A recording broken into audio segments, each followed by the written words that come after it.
Evet. Kutu açılımı yapacağız. T60'ın. T60 mekanik Bilic markasıymış bu yani. Ben bunu sahibinden buldum. Bir sizlerle kısa bir hemen kutu açılımı yapacağım. Açtım önümde. Size bir şey de kırdım. Kapattım. Şöyle burada şunlar var. Burada klavye var.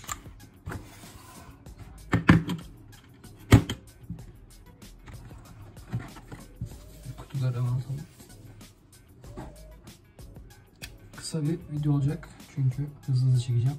Şimdi sesi siz duyamazsınız ama ben bunu nasıl yapacağım? İlla ki bunun sesini bir koyarım yani. Bir şey şimdi belki az duyacaksınız ama.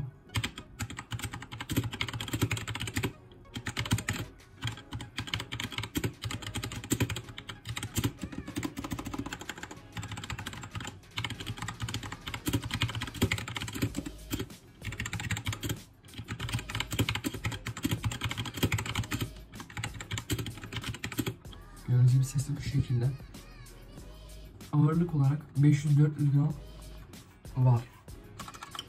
Bendeki model Rainbow. RGB değil. Rainbow arkadaşlar. Şöyle takalım. Rainbow olan model arkadaşlar.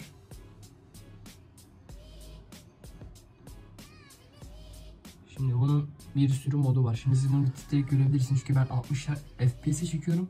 Bunun rengi 30 FPS. 30 FPS renk ne demek? Yani bunun akışı, yani şöyle göstereyim. Bak şu an mesela 30 FPS. 30 FPS oynar. Bu şekilde 30 FPS oynar. Sizde 60 Hz oynadığı için ve titrek görebilirsiniz ama titreme yok. Çok akıcı renkler yani onu söyleyebilirim.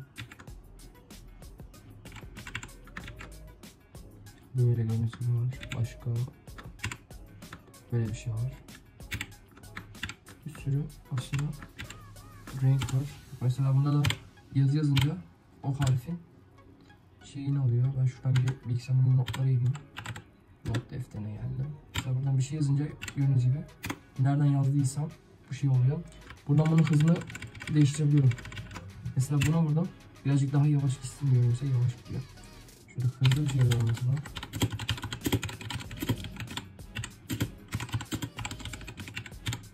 Mesela böyle bir şey aldığımda böyle renkler gidip geliyor. Bu güzel bir mod. Başka mod ne varmış?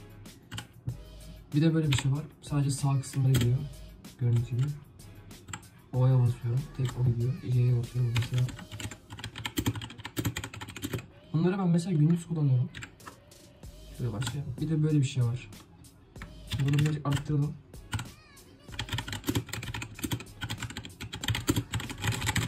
Şöyle yapsam daha iyi olur. Şimdi bunun ne özelliği var diyeceksiniz. Şimdi bunun bir özelliği yok aslında. Normalde klavye. Mekanik bir klavye. Red switch ve dokuma hissiyatı gayet iyi. Yani fiyatına göre bence gayet iyi. Yani bunu görürseniz kaçırmayın diyorum. Mükemmel bir klavye yani. Mükemmel bir klavye fiyatına göre ama. Şimdi başka ne modu varmış? Şöyle bir mod var. Mesela ona dokununca renkler gidip gidiyor burada da. Şimdi bir şey yazalım. Yine aynı. Başka ne var? Bir de böyle gidip gelen var. Bunda dokunsan da bir şey olmuyor. Böyle renkler var. Başka ne varmış? Böyle dönüyor var. Böyle bir şey var. Böyle bir şey var. Böyle bir şey var. Yani bir sürü mod var. Zaten eğer alacak varsa ciddi olanlar illa ki de bakar yani. Gayet iyi bence. Renk konusunda gayet iyi. Belki Rainbow modeli siz RGB alın. RGB alınca Rainbow olduğunu nereden anlayacaksınız? Mesela ben RGB olarak aldım ama Rainbow çıktı. İkinci el aldığım için bir risk almış oldum ama Rainbow çıktı.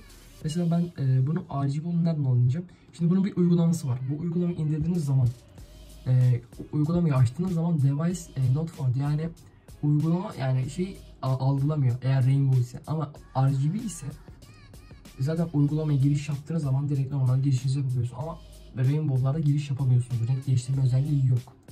Onu da söyleyeyim yani. Tek manuel olarak bu kısımdan değiştirebiliyorsunuz bu şekilde. Gördüğünüz gibi. Yani tek bu yani. Başka bir zaten bir şey yok arkadaşlar. Neyse videonun yavaş yavaş yavaş sonuna gelelim çünkü fazla da bir şey yapacak bir şey yok. Bir tam olarak klavyenin sesini dinletmek istiyorum size. Tam iyi anlayın diye, sesi nasıl diye. Yani tek bu sesini sevmediğim noktası space tuşu. Şimdi bakın raylı bir ses geliyor. Bak azıcık basayım. Bak böyle basayım. Bir de bunda var. Bu silahın tuşunda var. Bak bunlar da yok. Bunlar normal çünkü bunlar zaten olması gereken ses bu. Çok farklı arkadaşlar yani. Fiyat performansını buradan kıracağız yani, yapacak bir şey yok ama gayet iyi. Ağırlığı da çok iyi, bence ağır olması benim için daha iyi çünkü orta ağır olması yani 500 gram bence gayet iyi. Artık video sonuna gelin, bir sesini iyi dinleteceğim size, sonra videoyu kapatacağım.